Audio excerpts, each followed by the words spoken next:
Pray. Merciful Father, hear our prayers and console us as we renew our faith in thy Son, whom thou raised from the dead.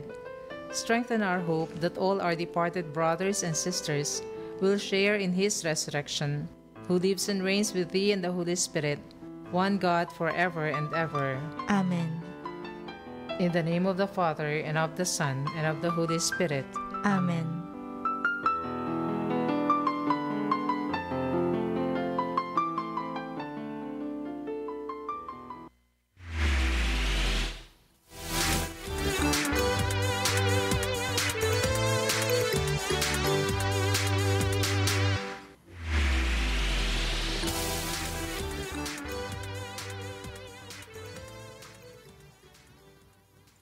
Magandang araw sa ating lahat at malukod ko kayong tinatanggap sa Season 2 ng Usapang K, kung saan ating pong pag-uusapan ang mga espiritual na pananaw at mga kwentong kapupulutan ng aral.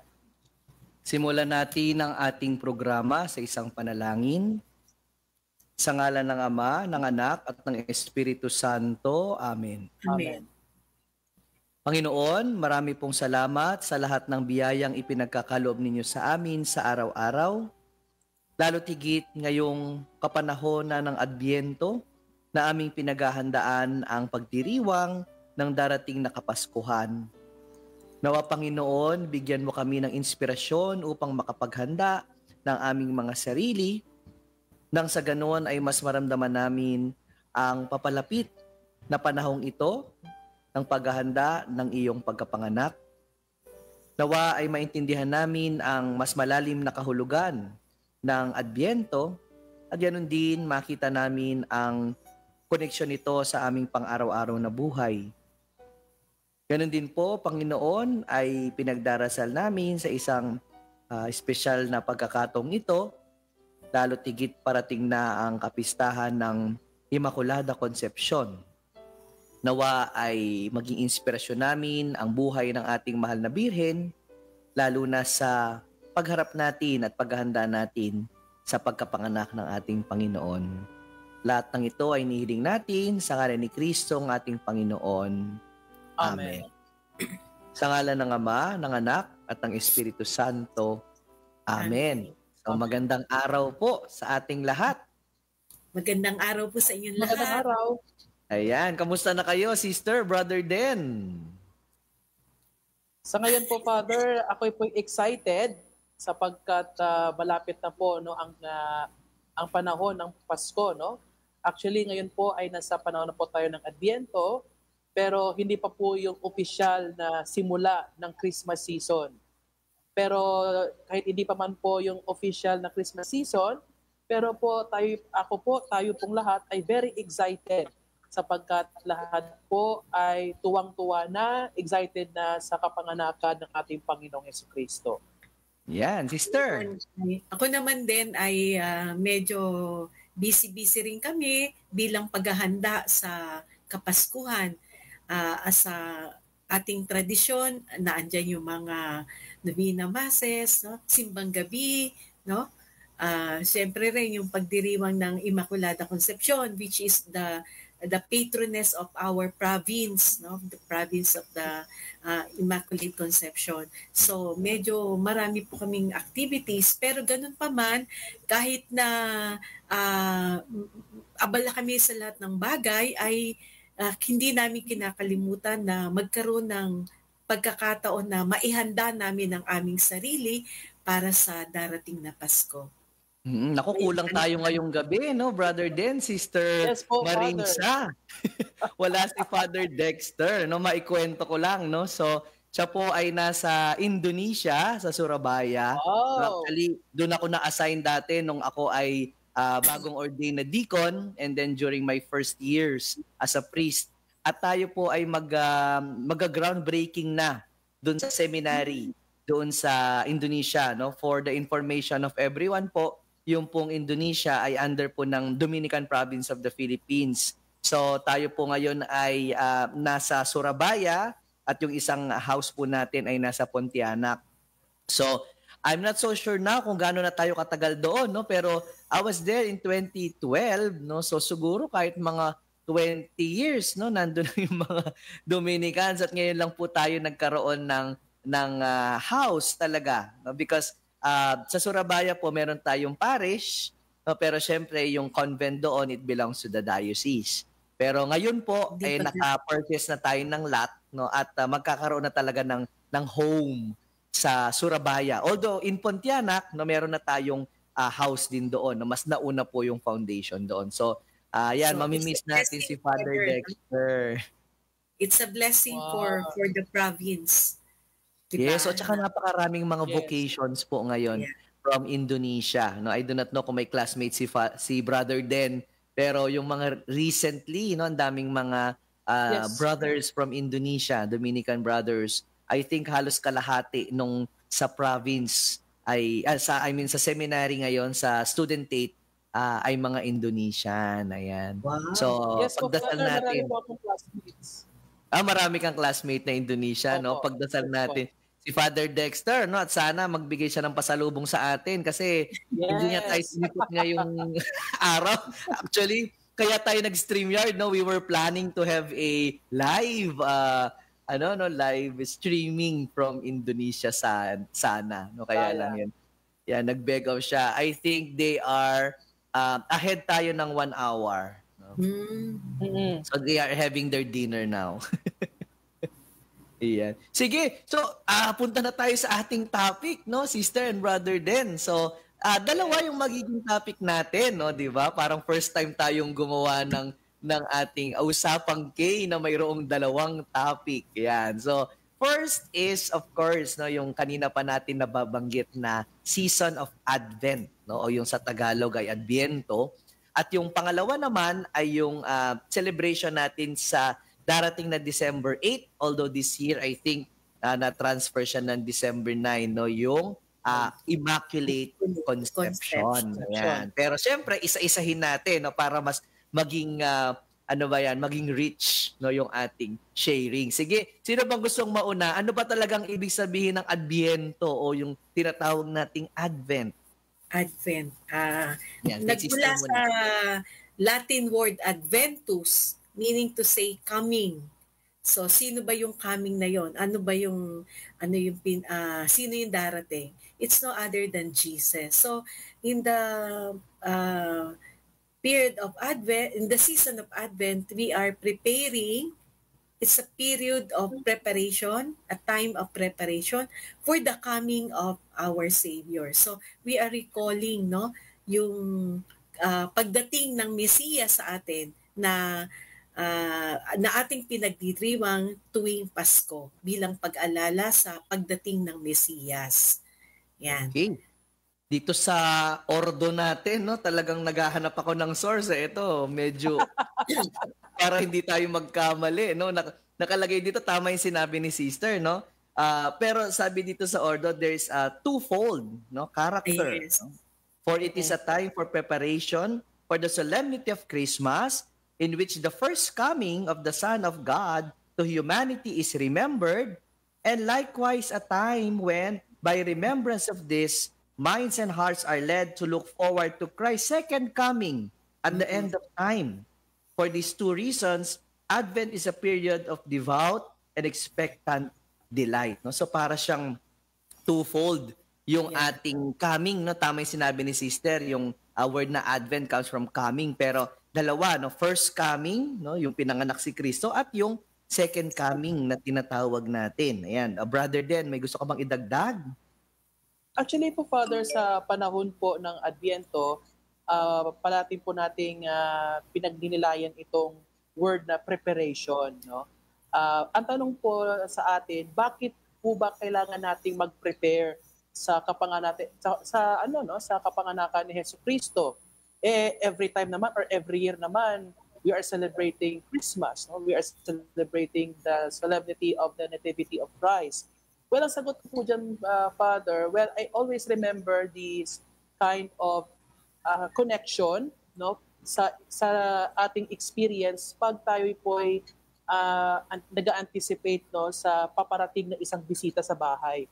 Well, kapag may bisita po tayo, kailangan natin talagang maghanda, no? Kailangan nating maglinis ng bahay, kailangan nating iayos yung mga gamit sa bahay, yung ating mga furniture, ang ating mga chinaware diyan o kung ano pang mga decoration sa bahay. At lalong-lalo na po kailangan po nating magbihis ng maayos, maghanda ng maraming pagkain para sa pagdating po ng bisita, the visitor will be welcome, no? And be felt accommodated na nasa bahay siya natin. So sa ating pong experience o sa ating pong spirituality, kailangan nating mag-prepare in the sense na mas mahigit pa sa special na tao yung darating. And it is Emmanuel, no? God is with us. It is Jesus Christ himself who will come to us, no? So we have to prepare physically, spiritually, in order for us to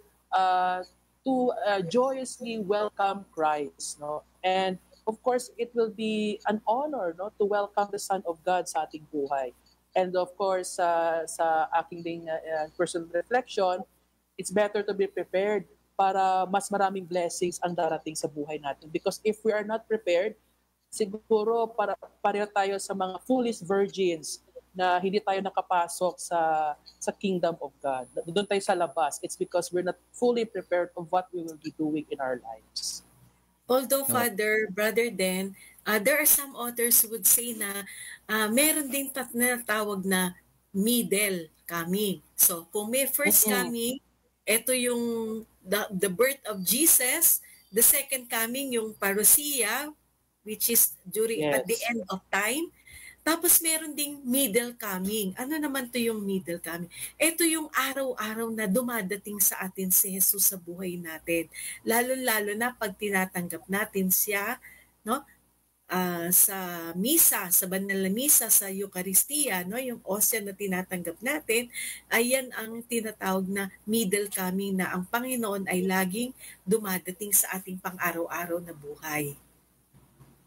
Tama po, sister. Minsan, parang masyado tayong nafo-focus doon sa yearly celebration. No? Kanina lang, kakagaling lang namin ni Brother Den manood ng concert. Yan, dito sa UST. Yung taon-taon na Christmas concert. No? At napakasarap ng pakiramdam, no, na maririnig natin yung mga kantang pamasko. No? They bring back a lot of memories, fun memories, especially with our families. No? At yung isang kanta kanina, parang yung lyrics niya, it talks about isang beses sa isang taon, no? Sabi niya gano'n, isang beses sa isang taon. Pero yung binabanggit ni sister kanina, no, parang hindi lang dapat siya isang beses sa isang taon, kundi araw-araw. No? Maramdaman natin yung tuwa, yung galak, na ma-appreciate natin yung pagdating ng ating Panginoon. Although, of course, no, in yung liturgy naman natin nandyan to help us focus. No? Kaya nga meron itong Advent, no? At doon naman sa kabilang banda ng season natin, yung Lent. Di ba? Meron akong napakinggan na napakagandang analogy nung Lent at saka nung Advent. No? Kasi both of them are preparing us for Pasko. No? Yung isa, Pasko ng pagsilang. Yung isa, Pasko ng muling pagkabuhay. No? At pareho din yung panahon na yon ng paghahanda na may mga ginagawa tayo. No? Kaya, pero bago yon, merong nag-message sa atin, si Sister Victoria Cabronero. I think ito ay isang madre natin misyonera viewing from the island of Guam, USA. Hello, Sir Marisa. Belated happy birthday! Nako, Sister Marisa. Belated happy birthday pala. Kailan ba yung birthday nyo? Thank you. Tapos na. Ibale, no? Ubus na yung cake. At ubus na yung cake at yung handa. Ayan. Sayang. Yan, hello Sister Victoria, no? So, yun nga, no, yung panahon na yun, marami tayong mga ginagawang activities, no? Kayo ba, ano mga ginagawa niyo activities pag Advent? I mean, as a community and personally? Kami, Father, Brother Den, meron kaming tinatawag na Advent practices. No, parang love offering namin in preparation for Christmas.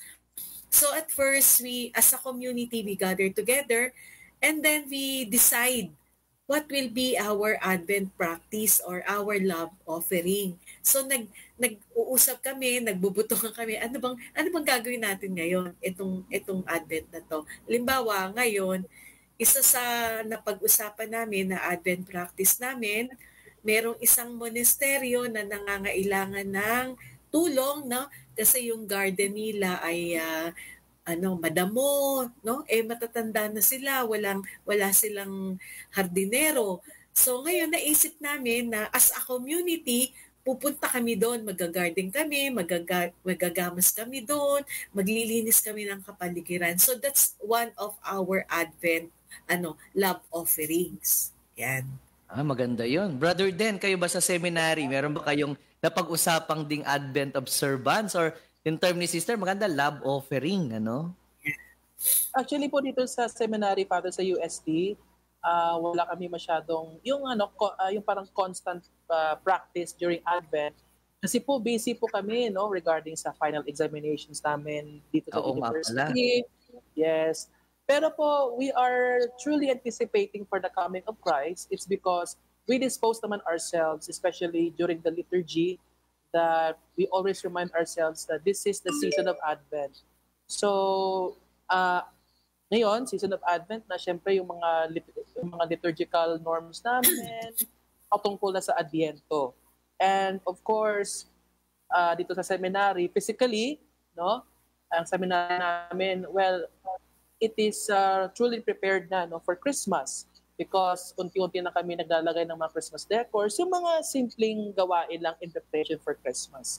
Mm-hmm. Pero nung nasa Kabankalan ako during my philosophy years, ang palagi naming practice kapag Adviento po is that before kami magdi-dinner, meron pong daily gospel reading on, for example, for today, binabasa po namin yung gospel reading sa panahon po ngayon, sa Advent.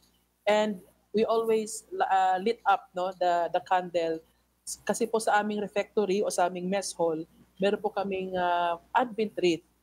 Hindi lang po sa chapel, kundi rin po sa refectory. So every time we eat, every time we dine in the refectory, we always lit up the Advent wreath to remind us that we are truly prepared and ready for the coming of Christ.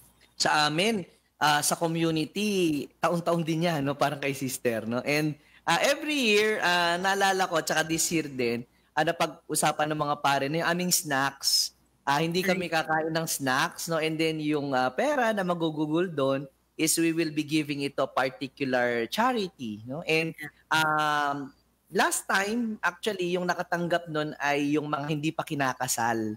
Kasi parang mayroong isang subject sa theology, yung isang pari natin, si Father Sinen. And yung mga seminarista, sila yung nagpe-prepare noong kasal at syempre yung handaan. Kasi marami yung mga nagdadahilan na ayaw magpakasal kasi daw magastos. So, yes. Yung paraan natin yung kasalang bayan and then nagko-contribute yung mga pare doon sa nasi-save na food from the snacks para ipakain doon sa handaan ng mga kinakasal. Pero ngayong taon, parang wala yung klase na yon, so we will just give it to charity.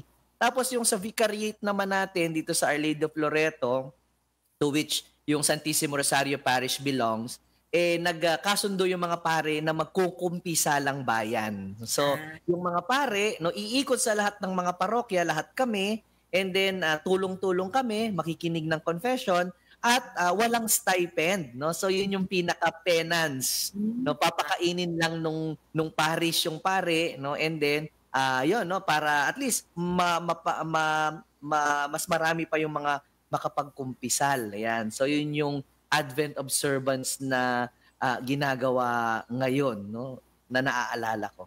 Ayan. Isa pang ginawa natin nung Sunday, yung Advent wreath. Meron ba kayo noon? Meron.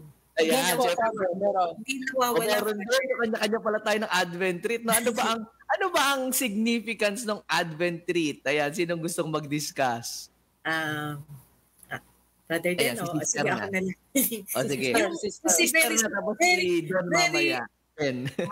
Very rich ang Advent wreath, Pagka titignan mo, hindi lang siya parang palamuti dun sa altar. Kasi unang-una, bawat element ay merong meaning, no? Yung may symbol yun, may meaning yon. Halimbawa, yung bilog. Bakit bilog, hindi triangle? Bakit hindi square? No? It reminds us that that God is the Alpha and the Omega, yun, yung the beginning and the God has is everlasting, no? His presence is everlasting, and at the same time, it reminds us of the immortality of our soul. No? God has no beginning and end, immortality of our soul, and the abiding presence, constant abiding presence of God in our daily life. Yun. So yun, isa yun.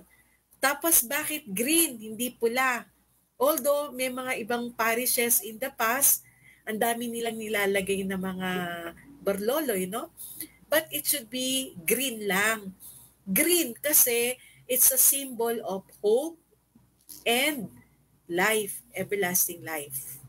Tapos yung mga kandila, bawat isang kandila, meron din siyang corresponding meaning. Like the 4 candles stands for the 4,000 years of waiting for the coming of the Messiah from the time of Adam and Eve hanggang sa ipinanganak yung Messiah. So, the people waited for 4,000 years. Tapos may mga iba-iba significance din yung mga kandila, no? Brother Den, you want to add something? Yan, yung mga kulay. Yes. As far as I remember, sister, I don't know kung tama po ako, no? May iba't iba pong kahulugan yung bawat kandila sa ating Advent wreath. So I think una, yung first candle, I think symbolizes hope po ba? I forgot, no? Yes, hope. And then yung pangalawa is symbolizing light. Basta something like that, no? And then, syempre, kilala po natin yung third candle, which is the pink one, or the rose, which symbolizes joy, no? Kasi syempre, ang ating pong third candle is signifying po the third Sunday of Advent, which is the Gaudete Sunday, joy. And yan, then yung sige, tapos yung pinakahuli ay love. Ayan. May nakita akong description dito. Second piece. Second piece. Peace. Yan. Peace, Hope, peace, joy, and love. Ayun. Tapos, parang may dagdag din dito, sabi niya, although syempre yung pinaka-purpose ng Advent wreath natin ay masundan natin kung anong week na tayo, no, ng Advent. Actually, nung Sabado, sinabihan ako nung sakristan namin, sabi, Father, kailangan na po natin ng Advent wreath. Sabi ko, kailan ba? Mamayang hapon na po. Tapos sabi ko, meron ba tayo na-prepare? Pwede bang sa 4th Sunday of Advent na lang, sabay-sabay na nating sindihan yung 4 na kandila, sabi ko. Pero syempre, yung ang purpose niya ay isa-isa mong sinisindihan every week, di ba? So sabi dito, the first candle, called the prophecy candle, represents hope, no, and the anticipation of Christ's coming, recalling the prophecies about the Messiah and the hope he brings to the world.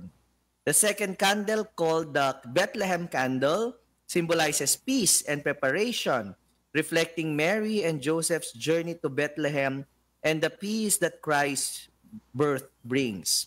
The third candle, this is the pink candle, is called the shepherd's candle and represents the joy felt at the birth of our Lord, as well as the joy we have in anticipation of his return.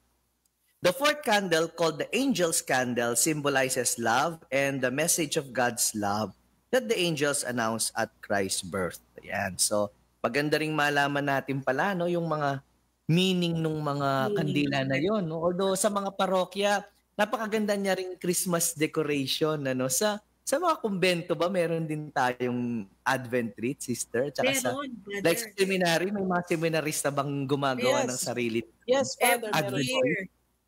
Pero alam mo, Father, meron akong experience nun. When I was in Spain, first time kong pumunta sa Spain, so siyempre, kami yung youngest, so nag-introduce ko yung Advent wreath. hindi nila naintindihan ano ba yung Advent wreath na yan. Wala sa Hindi nila alam. Spain. Wala sa, that Ah, was mga 1994. First time kong I was in Spain, no? Tapos dun sa community, so pinapaliwanag ko dun sa, hindi nila maintindihan yung konsepto. And we don't have material, so magbilog-bilog kaming ganyan, tapos mag ano ng green, ganyan. Hindi nila naintindihan kasi it was not their practice. So yun. Siguro sa Akala ko iba, namana natin yun sa kanila, hindi pala, no? hindi. German, Pero sister, mother, sa Germany nag-originate ang Advent wreath. pero sister, matanong lang, ano yung pinapractice doon sa Spain, especially in this season of Advent? Wala. Ah, okay. Sa community namin, I could not remember na we did something na yung sa liturgy na ganyan na merong Advent wreath. In fact, I was assigned in Thailand also. I also introduced yung Advent wreath doon sa aming parokya. Kasi Buddhist country yung Thailand, so they are not very familiar with that. So when I was assigned in a certain parish, kasi yung parish na yun ay nasa school compound, yung aming tinitiran ay naandun din. So kami rin yung sakristana. So we introduced the Advent wreath in the parish. Okay naman Kasi- siya, sister. Na Okay ano naman, naman. na-appreciate naman nila. Oo, parang ngayon ata tinutuloy na nila kasi nakita ko yung ginagawa na nila. Yan yung isang nagagawa nating mga Pilipino pag pumupunta tayo sa ibang bansa, no? Dala-dala natin yung practices natin, no? Yes. I remember nung nagpunta rin ako ng Indonesia, yung washing of the feet, sinuggest ko din doon na after hugasan yung 12 apostles, huhugasan ng 12 apostles yung paanong mga pipili sila ng tao. No, kasi parang ginagawa rin namin sa Santo Domingo yun dati. Tapos huhugasan din nila yung paanong mga tao doon sa congregation, no? And I do not know now if they continue doing that, no? Pero we are really bringing a lot of these practices, no? Yung sa Haro, meron silang parish sa Africa, no? I think they Yes. brought their yung Flores de Mayo. Sa Kenya, Father.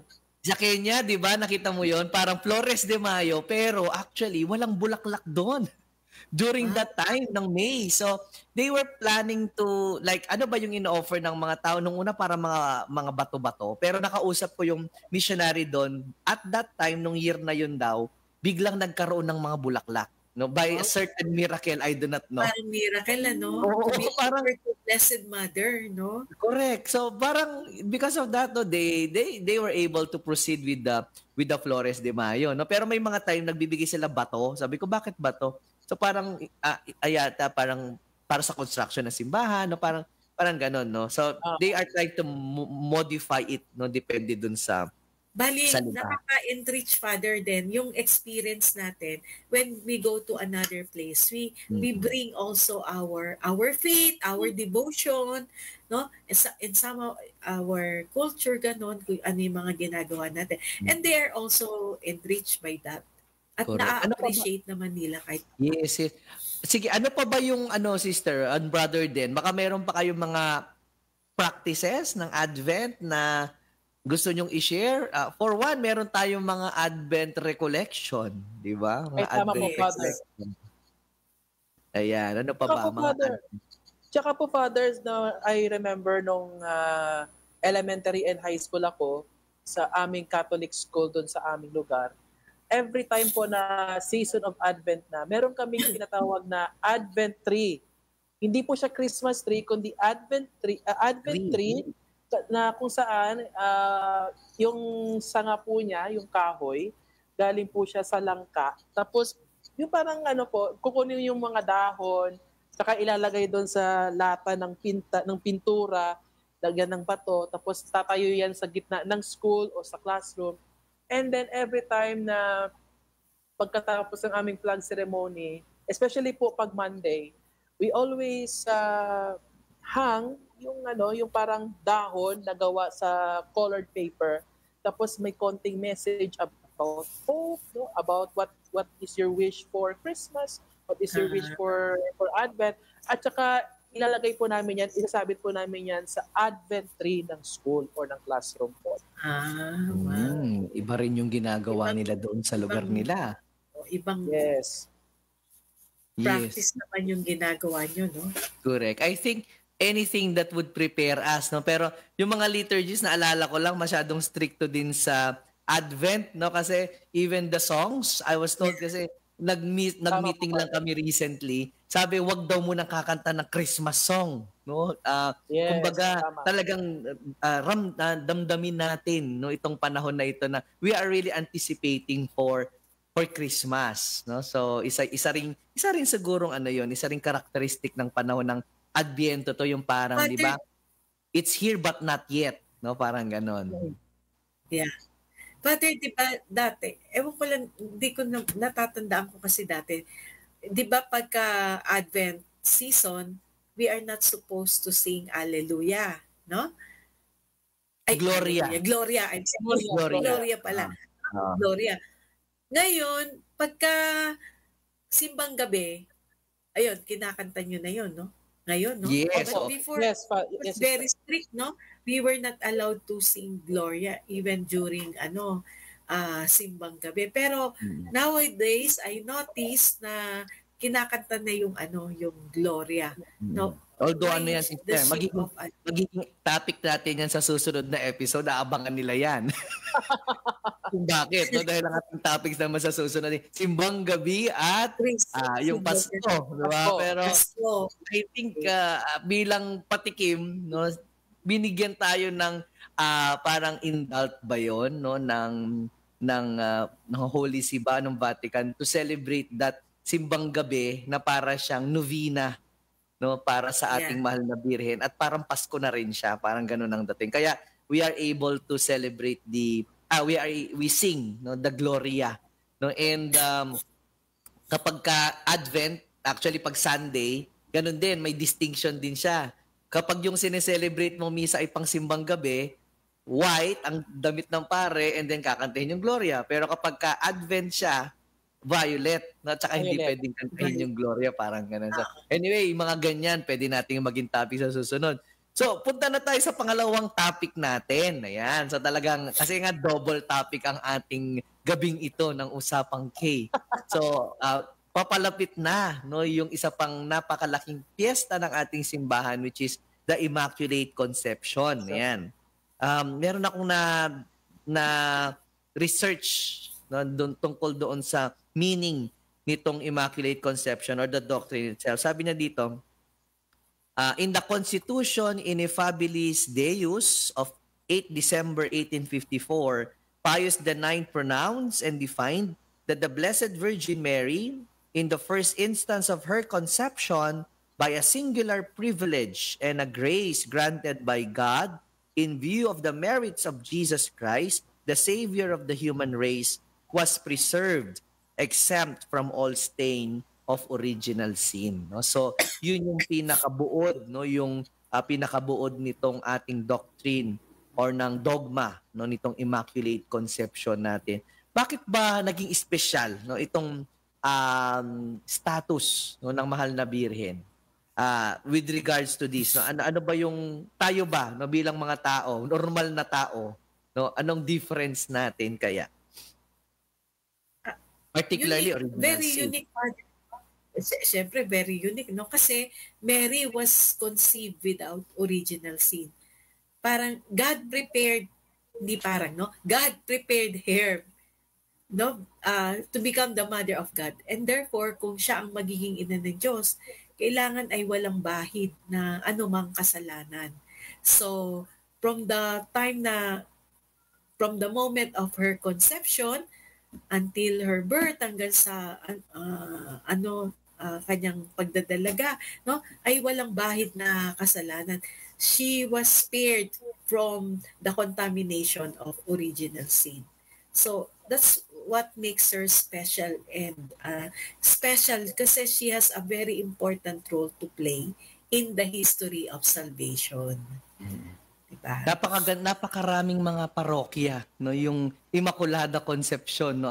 Actually, yung aming parish, no, sa Concepcion Tarlac, it's yung kanyang patrona ay Immaculada Concepcion. And then yung binabanggit ni Sister kanina, yung province nila, no, yung sa mga missioneras, yung patroness, Immaculate Conception. Actually, sa Dominican Province of the Philippines din, we celebrate our anniversary every December 8. No, kasi we were founded as a province December 8, 1971. Yan. So, very significant, no, yung Immaculada. And of course, sa Pilipinas, yung ating mother church is Immaculate Conception, no, dito sa Manila Cathedral. Manila Cathedral. Sa inyo ba, brother din, paano ba kayo mag-celebrate ng Immaculada Conception sa inyo? O meron din ba kayong parokya doon na may Immaculada Conception as their patroness? Yes po, Father. Meron pong isang parish po sa aming diocese na it is in honor, no, of the Immaculate Conception. Kapag pista po ng parokyang yon doon sa aming diocese, well, the priest, well, of course, the bishop, all of us, no, in the diocese goes to that parish and, of course, celebrate with the parishioners and with the people of that parish. And bukod pa doon, Father, special din po kasi yung December 8 na yan kasi doon po sa aming barangay, we also celebrate the fiesta of our barangay. Well, coincide din po yon sa pista ng Immaculate Conception po. Sa ating pong mga tagapakinig, no, baka mayroong mga gustong magtanong, ayan, o kayo mag-comment, mag-react. So pwede po kayo mag-send, no, ng inyong mga comments dito po sa live broadcast po natin dito sa Radyo Maria Philippines, which is also streamed through our Santissimo Rosario Parish page. Ayan. Naalala ko lang, ito sabi dito ay Immaculate Conception din ang principal patroness of the Philippines. No, but there was a time, no, I think, na yung principal patroness was Our Lady of the Rosary. No, parang ganun ang narinig ko noon, no, which is, of course, ito sa atin yung Lanaval de Manila. But later on, no, napalitan na siya ng Immaculada Concepcion. Ayan. Sister, meron bang particular reason o talagang nagkataon lang na Immaculate Conception din yung foundation ng missioneras, parang yung sa Philippine province? Hindi ko alam, Father, hindi ko pa yan natanong. I will ask bakit nila napili. Kasi yung ibang provinces, may mga kanya-kanya silang patrone. Oo, mga santo. Pero sa amin, sa congregation, parang kami lang ang sa Blessed Mother. This year, no, parang medyo nagkaroon ng kaguluhan, no, yung mga tao doon sa announcements. Ayan. Sige nga. Brother Dan, may alam ka dito o gusto mo ako nang mag-explain? Ikaw na po, Father, kasi kayo po yung may bilang kurang karuko. Yun ang parish priest eh. Bilang parish priest. Kasi dahil nung in-announce nila yon, pinuntahan ako ng sakrista namin dito sa, yung priest in charge, no, sa mga schedules. Sabi niya, nalipat pala ng December 9, no, yung celebration ng Immaculate Conception. Kailangan ba Sunday schedule? Sabi niya, no, kasi actually dito sa Ordo, no, parang ang nakalagay dito. Yan, tama ba yung pagkakaintindi ko? Ayan. Kasi parang ang nangyari doon, nung una, sabi nila, it remains a holiday of obligation, no? So, of course, as a holiday of obligation, kailangan tayong magsimba, no? Pero meron namang nakalagay kasing provision, halimbawa may sakit ka, no, o meron kang matinding rason para hindi makapagsimba, ay okay lang, no? Pero it's still a holiday of obligation, no? Kaya ang nangyari noon, parang nag-schedule tayo ng December 9 ng Sunday schedule, no, dito sa parish. No? And then later on, parang nagsulat yata yung mga bishops natin sa CBCP doon sa Vatican, no, sa doctrine. Saan ba sila nagsulat? Basta in charge doon. Dicastery. Yes, sa dicastery. And then parang binigyan ng pahintulot, no, sapagkat ito ay Lunes at ito ay ordinary working day, no, na parang it will not be considered anymore as a holiday of obligation, no? And sabi ko nga, nung nangyari yon, tinanong ako nung pare kung ibabalik namin dun sa dating regular schedule. So sabi ko, wag na, no, kasi na-announce na natin na Sunday schedule, And I think no yung mga tao naman nasa kanila na yon, no, na we provided proper venue for them no, to fulfill no, their obligation no para sa iba, pero since na exempt nga no, okay lang namang hindi raw no. Pero I think marami pa ring magsisimba diyan no. Parang pag birthday ni Mama Mary, kahit anong araw pa yan, marami pa rin ng mga nagsisimba. And then po, Father, I remember po nung binasa ko po yung ordo no, for this liturgical year. Nabasa po dyan sa ordo na kahit hindi po Holy Day of Obligation ang December 9, kailangan pong magsimba sa December 8, which is a Sunday, sapagkat po yung Sunday is a Holy Day of Obligation po sa ating mga Katoliko. So kahit po hindi po makapagsimba sa December 9, although na we encourage no, the people to magsimba no, sa December 9, depende na po yun sa inyo kasi hindi naman po yan holiday of obligation.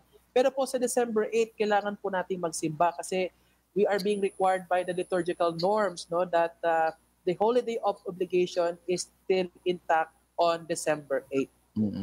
Ito, basahin ko yung sa ordo nakalagay dito.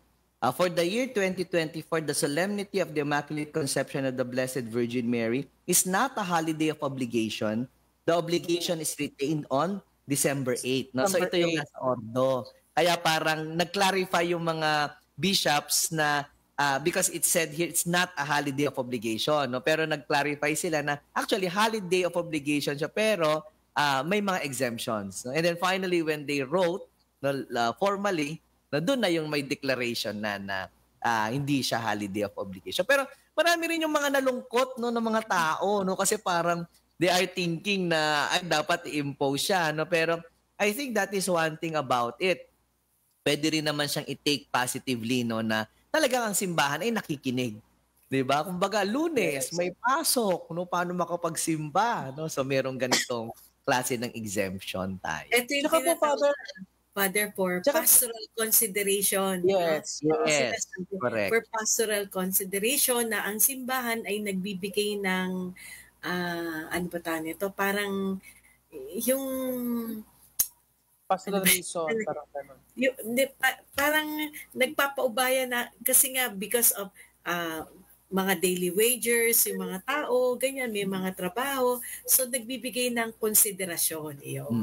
Correct. That's kaya po, pero po marami din po nagtatanong kung para din po sa mga sa mga hindi pa alam yung rason kung bakit December 9 no.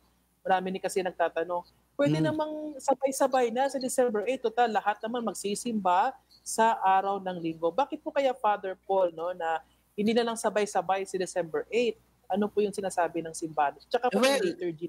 Oo, kasi yan, although hindi ako liturgist no. Pero 'di ba meron tayong parang priority no sa liturgy at yung Sunday no it's the day of the Lord no and sinasabi doon na yung second Sunday of Advent it takes precedence no over celebration of the saints and of the Blessed Virgin Mary. So yun yung pinaka-rason no kung bakit hindi nila naisabay doon sa December 8. Pero sa Pilipinas yun din ang tinatanong ng iba. Sabi wala bang declaration ng holiday no kasi by law I think December 8 is declared as a holiday. Yes. Pero dahil ang law ay December 8 ang holiday, I do not know no kung pwede bang ilipat 'yon no kasi unlike sa atin na meron tayong sinusunod na ganyang precedence, yung sa law hindi no basta December 8 ang sinabing holiday December 8 no. Kaya nga Father, meron ding mga nagko-comment no na sana yung government din natin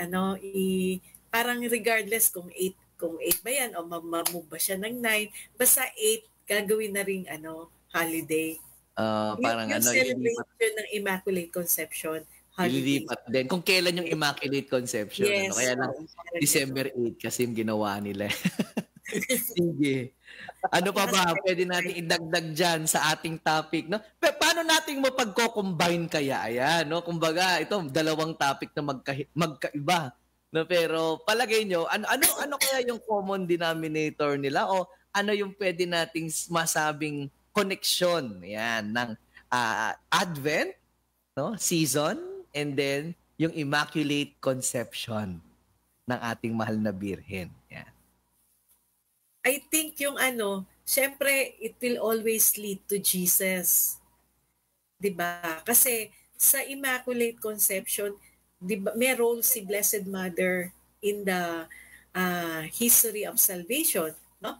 Leading to Jesus, no? Yung pag-prepare niya sa sarili niya in following the will of God, no? Hanggang sa um, maisakatuparan yung plano ng Diyos. Ngayon sa Advent season, ganun din, no? Yung paghahanda din natin in preparation for the coming of Jesus. I think yung common sa kanilang dalawa, no? Yung it will always lead to Jesus, whether the Immaculate Conception and Advent season leading to Jesus. Yan, Brother Den, ano sa palagay mo? Well, lahat ng ito po, Father, tama po si Sister, no? Papunta po kay Jesucristo. All these things will lead to Jesus. But as I see also the connection between the season of Advent and Mama Mary, well, we are being reminded as Catholics that before we lead ourselves to Jesus, we need also to consider first Mary as the one who prepared this reality, no? This historical reality na, well, sa pagdating po ng ating Panginoong Jesucristo, everyone will be saved, no? That is why as we prepare ourselves for the coming of Christ, we also include, no, Mary as our symbol, no, as our living example, no, as our tawag dito, parang ating inspiration, no, on how we partake sa preparations natin as Jesus Christ will come to us po. Correct. No, ako rin parang yun din ang nakita kong connection doon, no, kasi when we talk about Advent, no, it's preparation, no, and Yes. in the Immaculate Conception, no, Mary was prepared, no, by God, no, to become the mother of God, and siya yung pinakamodelo din natin, no, ng paghahanda, no, na makikita natin sa panahon natin ngayon kung minsan parang we put so much emphasis on the easy life, di ba? Doon sa parang On instant. rushing. Sa pagmamadali po, Father. Sa pagmamadali, di ba? Parang lahat-lahat fast-paced. Pero makikita natin sa storya ni Maria, no, yung talagang makikita mo yung hindi ganun kadali, di ba? Very challenging. She's without a husband, pero biglang binalitang magiging ina ng Diyos, di ba? So, talagang makikita natin doon yung inspiration natin, no, sa mahal na Birhen. By the way, no, ito yung mga nanonood sa atin, si Father Louis Coronel. Hello po, magandang gabi. Hello, Kay Father Cho Louis. Fongbe, ayan, is watching. Meron ka ba dyan, Brother Den, na mga babatiin? Well, shout out po kay Miss Zoe Valencia. Hello po kay Ma'am Zoe. Si Zoe. Nanonood ba si Zoe? Nanonood siya sa ating Usapang K. At nakikinig, ayan. Sister. Well, hindi ko makita, Father. Hindi ko alam kung sino nakikinig. Hindi ko alam kung sino. Basta nag-invite ako. May isang nag-comment dito, Sister, si Sor Victoria. Ayan, sabi niya, share ko lang din po the beautiful Dominican tradition before Advent and Lent, the chapter of faults. Sister Marisa can elaborate that very well, sabi ni Sister Victoria. Binibigyan ko pa talaga ng assignment ni Sister Victoria. Wala kaming chapter of faults sa Advent. Sa Lent lang. Lent, okay. Ano ba yung chapter of faults? Alam mo sa mga praile, meron din yan dati, pero ngayon parang natanggal na yata, no? Yung chapter of faults, usually traditionally we do it sa before Holy Thursday, yung celebration ng washing of the Lord's Supper. Before that ginagawa namin. Although in our norms, it is stated na kung hindi naman ibig sabihin parang during Holy Week lang namin gagawin. Hindi. No? In fact, sa novitiate, ay ginagawa namin. I remember when we were novices, every month ginagawa namin yung chapter of fault. No? Wherein our prioress or the superior would give us exhortation on things na sa palagay niya ay makakatulong in our spiritual and community life. Tapos ngayon, after exhorting, we accuse ourselves of the faults that we have transgressed or we have committed. So yun, kaya chapter of fault kasi nga bawat isa sa amin, we have to accuse ourselves of whatever transgressions na nagawa namin. Yun. Yung parang sa non-story yan, sister, ano yung ako napanood nyo, yung kay Audrey Hepburn. Di ba meron silang ganyan nakapalibot yung sisters, and then biglang isa-isa silang malapit. Oo, yan. And then I accused myself of looking at myself in the mirror 2 times. Of course, privatikan yung movie, pero yun yung idea niya, no? And then, tama ba, kapag may hindi ka nabanggit, the sisters can add, no? Or they could point out to you na ito, ginawa mo rin to, ganyan. May ganun ba sa amin, Father? Wala na. Wala naman ganun. Sa amin wala. Sa non-story may ganun I remember noon, meron silang mga common penances na gagawin, o parang before meron pang mga flagellation, may mga sacrifices pa silang ginagawa. Nung araw yun. Nung araw. Pero hindi na. Wala na. Pero meron din bang parang penance like maghugas ng plato or wala naman? Wala, Father. Wala na. Okay. I think what is important there is the humility, di ba?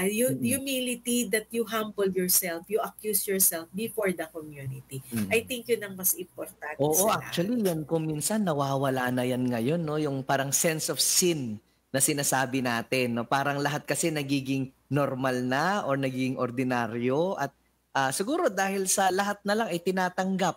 'Di ba? Dahil din sa yung dangers ng relativism, no, ng tolerance natin na parang sige, okay na lang 'yan, intindihin natin, no, nawawala na yung sense of sin, no, na at yan ay magandang ibalik natin, Father. I mean to say during this season of Advent kasi it's also a time for, sabi nga, prayer, repentance and sacrifice. Although mas lesser compared to Lent, no? Pero somehow na andun pa din yung mga elements of that.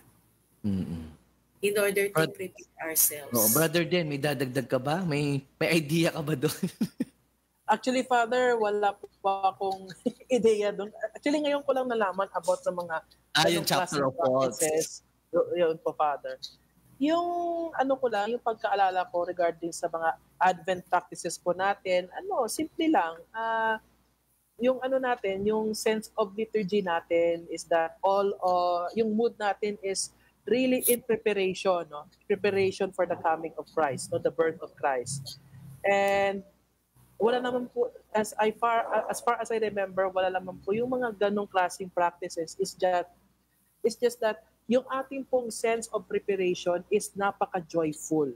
Hindi po tayo malungkot, hindi po tayo nagmumukmok sa gilid. We are all excited, we are all happy for the birth of Christ. Kaya po yung Advent na ito, this season, is masabi ng iba parang Pasko na. Pero hindi pa po Pasko, hindi po ito yung official start ng Christmas season. This is a season preparing for Christmas. Kaya sabi natin siguro Pasko kasi may mga Christmas decors na sa paligid, nakatanggap na yung iba ng mga 13th month pay, yung mga Christmas bonus. Yes. Kaya hindi pa po yung gano'n. Yes. So, siguro dahil, ayun nga, yung unang linggo ng Adbyento, no, it draws our attention to the second coming. Di ba? Kasi nga, lahat ng readings natin sa mga susunod na Advent, Sundays of Advent is more of the first coming, no? Pero yun nga, sabi nga doon sa reading natin no linggo, parang hindi dapat siya paralyzing fear, no, yung maramdaman natin, kundi it should be a joyful preparation, no, it should be a hopeful preparation, no, lalo na ngayon next year, no, it will be the Jubilee year, no, siguro maganda ring topic natin yan sa susunod, no, yung Jubilee, Pilgrims of Hope, 'di ba? Yun yung pinaka-tema, no, yung Pilgrims of Hope. Yan. So mukhang malapit nang matapos ang ating oras, no? Napakabilis talaga ng ating programa, no? So siguro final words natin mula sa ating mga naging co-host. Ayan. Si Father Dexter talaga no, hindi na nakahabol. Busy po siya ngayon sa Indonesia, Father. Oo nga no? Talagang in-Indian tayo. Sa susunod, no, sisingilin natin siya. Dapat nandiyan siya sa susunod. Yan. So, no, preparation, no? Siguro, katulad nung nagkagawian natin, no, kung may final words tayo na letter K, no? Pero kung hindi man, ano kaya yung ating mga preparations, no, na ginagawa, no, during this time? And of course, no, sabi ko nga, yung Pilgrims of Hope, siguro pwede rin nating i-reflect yun, ano yung mga things that we hope for. Kaya, pwede rin yun, no?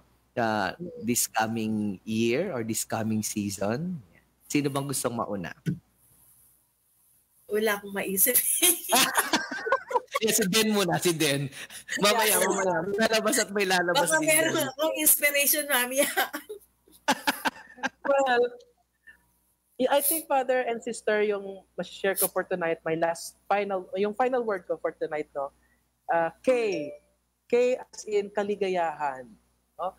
Well, pinag-usapan natin kanina at sinabi ko din kanina sa ating talakayan, no, na yung ating paghahanda sa kapanganakan ni Jesucristo ay isang magalak na karanasan sa ating buhay.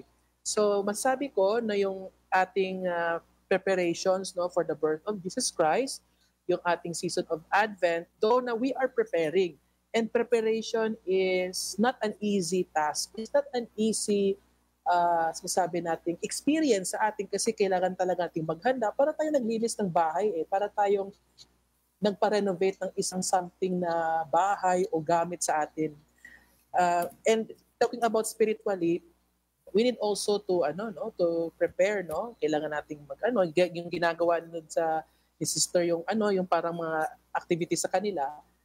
Well, although that we prepare, no, at least our preparation is a joyful preparation. It is a merry, no, MERRY, parang yung term na yon, a merry preparation. So kaligayahan po, and sana ang ating pong kaligayahan ay hindi po mawawala sapagkat ang ating pong kaligayahan ang siyang pong magiging gabay natin, magiging inspiration natin towards the glorious, no, yung sabi natin napakabongga na pagdating ni Jesucristo. Yan. Sister, may naisip ka na ba? Sa akin siguro, kalinisan. Wow, Kalinisan, okay. Wow. Kasi, di ba, Blessed Mother was conceived without original sin. So, ibig sabihin noon, yung kalinisan, malinis, si Maria ay ina ng kalinis-linisan. At the same time, yung kalinisan, kasi tayo rin, we are being invited during this time of Advent, no, to cleanse our soul. So, it is an invitation so that we are ready to accept Jesus, no? We are ready to allow Jesus to be born again in our heart. So yun, kalinisan. Sa akin naman, no, yung naisip ko ay katuturan. Yan. Sana may katuturan yung ating programa ngayong araw na ito. No, sana may mga napulot naman silang aral sa atin. Pero parang seryoso natin ngayon, ano? No? Parang seryoso natin ngayon, ano? Oo nga, napaka-seryoso ng ating usapan. Wala kasi si Father Dexter, walang nagbi-break nung monotony. Anyway, katuturan, no, kasi kailangan mahanap natin yung katuturan nitong panahon na ito, no, kasi otherwise maliligaw talaga tayo, no, and we might just be focused on decorations, no, we might be focused on merrymaking, no. Sabi nga doon sa isang recollection na natendan ko ni Father Dave Concepcion, so sabi niya, lahat ng yan, no, walang katuturan, no, kung ang pinakamahalagang dekorasyon wala ka, which is yung Belen, no, yung mismong nativity scene na kung saan nagdidepict yung meaning of the season, the reason of the season, which is yung kapanganakan ng ating Panginoong Jesus. No? Okay, so Brother Dan? Yes, maraming salamat po sa ating po mga tagapakinig at sa mga taga-subaybay ng ating programa. Of course, marami pong salamat sa ating parish priest, Reverend Father Paul Regan Talavera, at saka kay Sister Marisa. Thank you po sa inyo pong sa inyo pong presensya. At marami pong salamat. Muli, magkikita tayo po sa susunod na edisyon ng ating pong programa sa radyo, ang Usapang Yay!